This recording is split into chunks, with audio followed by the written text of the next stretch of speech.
Здравствуйте, дорогие друзья! С вами снова ваша учительница Талжан. И начиная с этого выпуска, на несколько выпусков вперед, мы будем с вами рассматривать тему падежей. И мы его начнем с элексептек. Для чего нам нужен элексептек? Вы, возможно, зададитесь таким вопросом.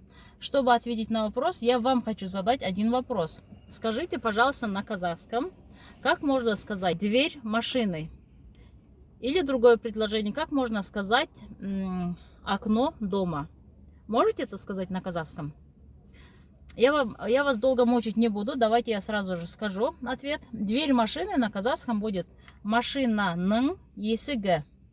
А окно дома на казахском үйдің терезесі. Если ты знал, как это сказать на казахском, можешь это пропустить, это видео, значит это видео не для тебя.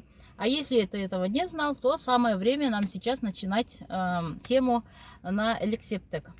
Итак, элексептек имеет 6 видов окончания. Нын-нын, дын-дын, тын-тын. Эти окончания ставятся после существительных. Вообще, окончания всех падежей, они только предназначены для существительных. Итак, разберем каждую из них по отдельности. Сперва нын-нын. Нын-нын окончание ставится после вот этих букв. После этих букв.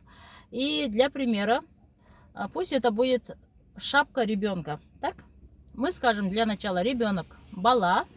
После этого добавим окончание нын. Бала нын. Шапка. Ну, пусть будет шапка, хорошо? В основном, ну, казахи тоже иногда шапка, в основном произносят как шапка. Говорят, шапка это шапка. Баланың шапка с. То есть, если вы обратили внимание, элексептек, он не идет сам по себе. Он всегда связан с тәуелдік жалғау. Если в первом слое после существительного вы поставили элексептек, то во втором слое, который последует за этим словом, он тоже должен иметь окончание тәуелдік жалғау. И обычно это тәуелдік жалғау третьего лица. Получается баланың шапкасы. Если это будет мягкое слово, пусть будет мягкое слово әже. Платок бабушки. Әже. Потом добавляем элексептек. Нің. Әженің. Платок.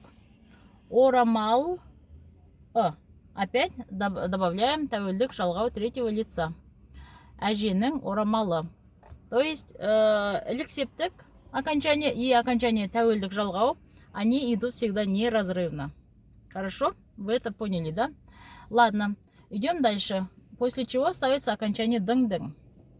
После вот этих букв мы ставим окончание дың-дың. Слово қыз. Сумка девушки. Қыздың сөмкесі. Опять сперва элексептек, потом тәуелдік жалғау. Қыздың сөмкесі. Хорошо, давайте теперь перейдем к мягкому слову. Если это будет слово, допустим, глаза, пусть будет зрачок глаз. Хорошо? Көз. Көздің. Көздің. Қарашығы. Получается, слово изменилось на мягкое, и окончание тоже изменилось на мягкое. И остается что? Окончание тың-тың. Как их можно применить? Тың-тың у нас всегда ставится после глухих букв, потому что буква Т, она глухая.